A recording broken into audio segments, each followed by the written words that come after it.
Ngayon ipagpapatuloy natin ang Zombieverse Part 2. Gayunpaman, sa lalong madaling panahon natuklasan nila na ang lugar ay napuno ng mga zombie na ikinadina at ikinulong ng alkalde.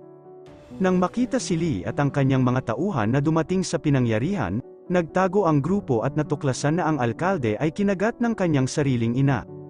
Nang gabing iyon, biglang nakarinig si Lee ng ingay mula sa itaas at inutusan ang kanyang mga alipors na hanapin ang lugar. Sa sandaling iyon, nagtatago ang mga tagalabas, ngunit nahanap si Suzuki. Pagkatapos ay nakulong ang dalaga sa loob ng hawla at napapaligiran ng mga zombie. Sa pag-alis ng alkalde, ang lahat ay nagsasama-sama upang mag-isip ng isang diskarte upang iligtas siya. Biglang lumitaw sina Hongchul at Patricia at sumali sa iba pang grupo. Ang unang yugto ng plano ay binubuo ng pagnanakaw ng susi sa hawla. Pagkatapos, habang inaakit ni Tetsuki ang atensyon ng mga zombie, nagawa ni Dindin na makumplito ang misyon.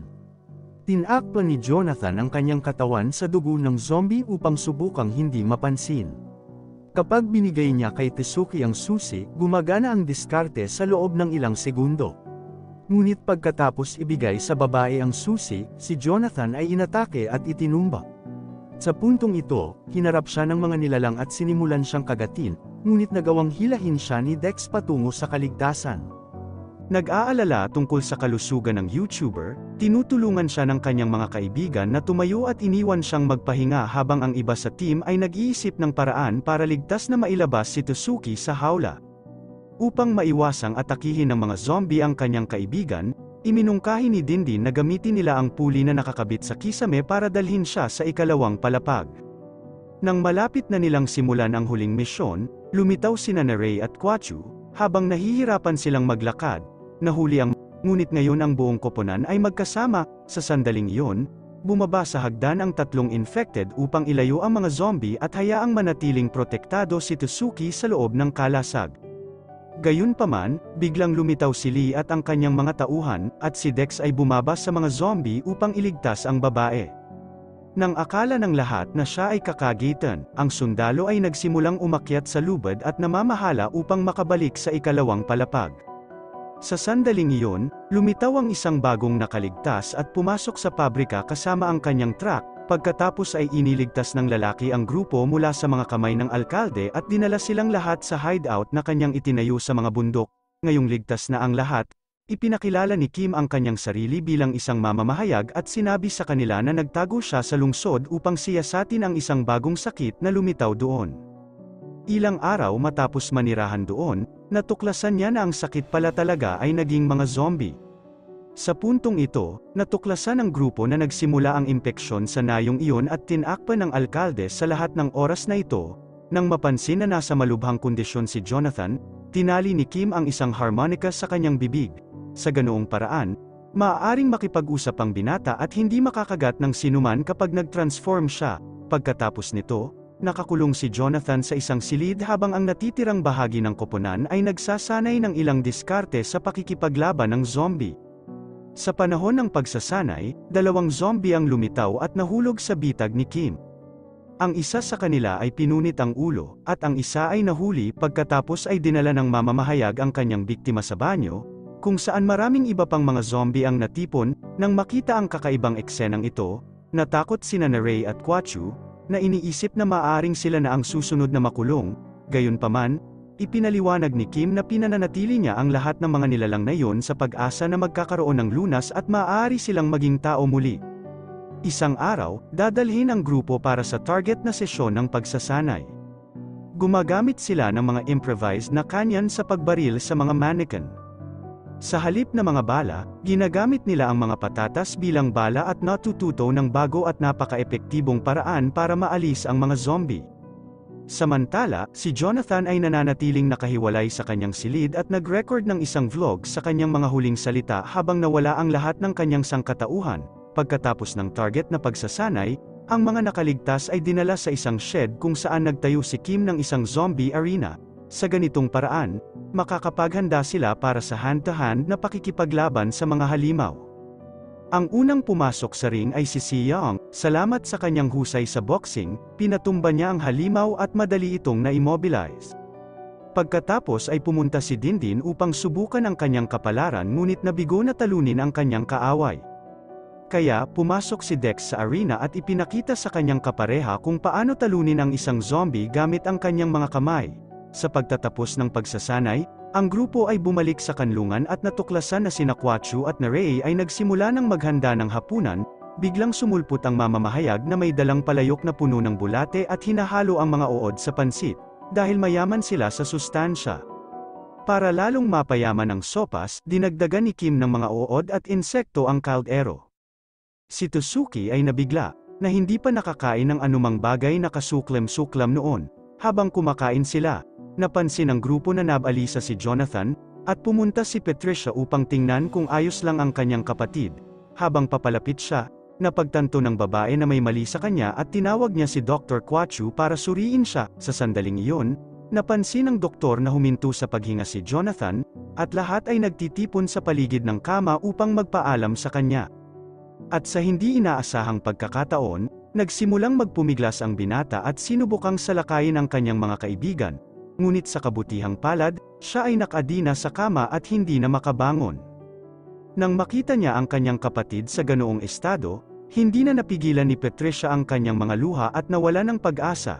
Sa pagkabigla, ang grupo ay nagsimulang magplano ng kanilang mga susunod na hakbang at nagpasya na pumunta sa kanilang magkahiwalay na paraan nang wala si Jonathan. Masakit mang iwan ang isang kaibigan, alam nilang ito ang pinakamahusay na pagpipilian. Matapos makuha ang mga coordinate ng isang bangka na magdadala sa kanila sa kaligtasan mula sa mamamahayag, ang 8 nakaligtas ay tumungo sa pier.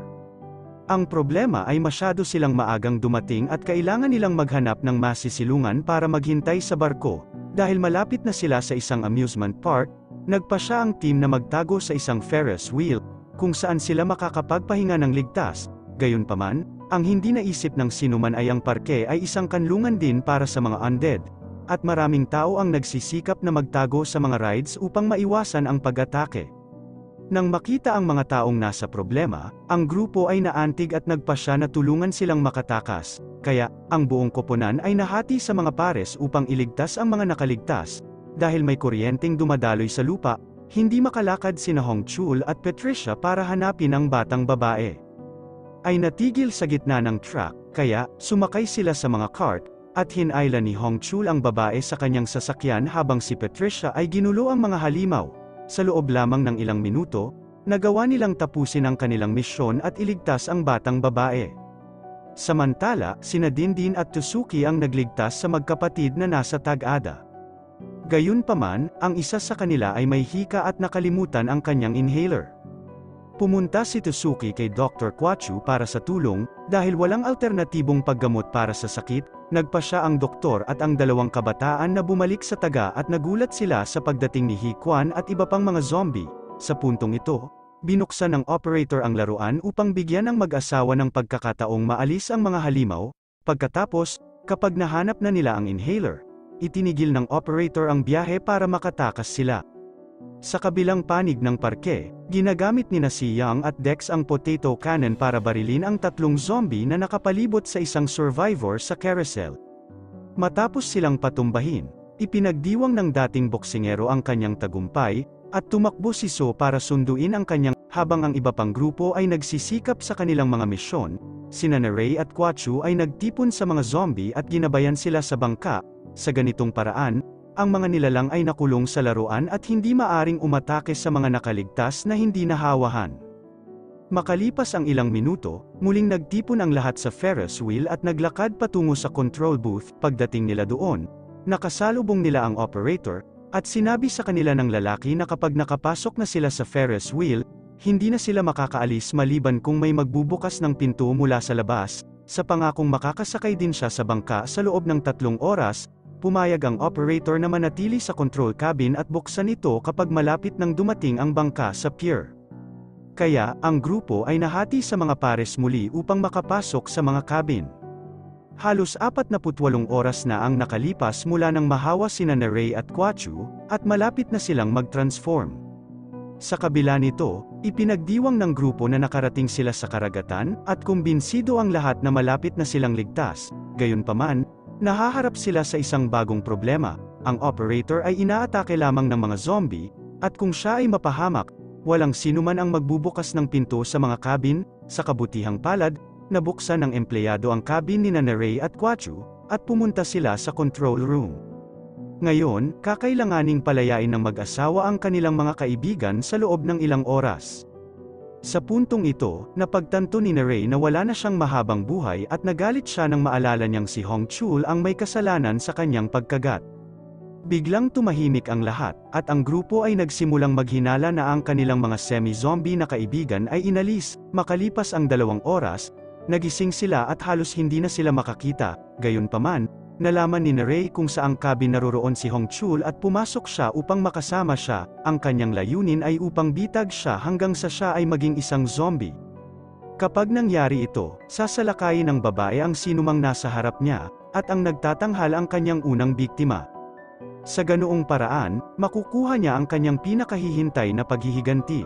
Habang ang dalawa ay nakulong sa cabin, tinutulungan ni Quachu ang lahat ng iba pang nakaligtas na palayain ang kanilang mga sarili at pinapayagan silang lahat na makaligtas upang mahuli ang bangka. Makalipas ang ilang minuto, dumating ang grupo sa pier at nakahanap ng bangka, ngunit tumanggi ang kapitan na pasakayin sila. Kaya, inihagis ni Dex ang isang kawit sa bangka, at lahat ay gumagamit ng pansamantalang dinghi upang makarating sa kabilang panig. Si Dindin ang unang tumawid at nakarating sa bangka. Maya-maya, sinundan siya ni Dex at tinulungang makatayo si Tsuki habang tumitawid siya. Umupo si Patricia sa buoy at nagawang maabot ang bangka, ngunit hindi siya makabangon sa kubyerta. Sa sandaling iyon, bumaba si Dex upang tulungan siya, at pareho silang nahulog sa platform. Kailangang hilahin sila pabalik ni Siang para makaisip sila ng bagong diskarte. Kailangang magmadali ang trio dahil isang kawan ng mga zombie ang nasa kabilang bahagi ng gate. Sinusubukang abutin sila. Nang marinig ang paggalaw sa labas ng kanyang bangka, tumayo ang kapitan at pumunta upang tingnan kung ano ang nangyayari. Pagkatapos ay natuklasan niya na may 2 nanghihimasok sa loob at niluwagan ang lubad upang hindi makasakay ang 3. Desperado, sinubukan ni Dindin at Tsuki na kumbinsihin ang matanda na bumalik at iligtas sila. Ngunit ang mangingisda ay hindi naniniwala sa pagkakaroon ng mga zombie, na ginugol ang huling linggo sa dagat, at tumangging bigyan ang mga estranghero ng elevator. Natigil sa gitna ng karagatan, kailangang tumalon si Dex sa nagyayelong tubig at itulak ang platform pabalik sa pantalan. Makalipas ang ilang minuto, nabuksan ng mga zombie ang gate at naglakad patungo sa mga nakaligtas. Ngunit biglang may dumating na bus at pinatumba ang mga halimaw. Pagkatapos, bumukas ang pinto ng sasakyan, at pumasok ang 3. Sa puntong ito, natuklasan nila na ito ang bangka na sinabi ng mamamahayag na magliligtas sa kanila. Matapos makapasok sa tubig, ang bus ay nagsimulang lumutang at dinadala ang lahat ng mga pasahero. Nang matuklasan nilang hindi ito ang bangkang tinutukoy ni Kim, nag-alala sina Dindin at Tsuki. Pero ngayon ay wala na silang ibang mapupuntahan at pinagsisisihan nila ang paghihiwalay nila ng kanilang mga kaibigan at dito nagtatapos ang pelikula.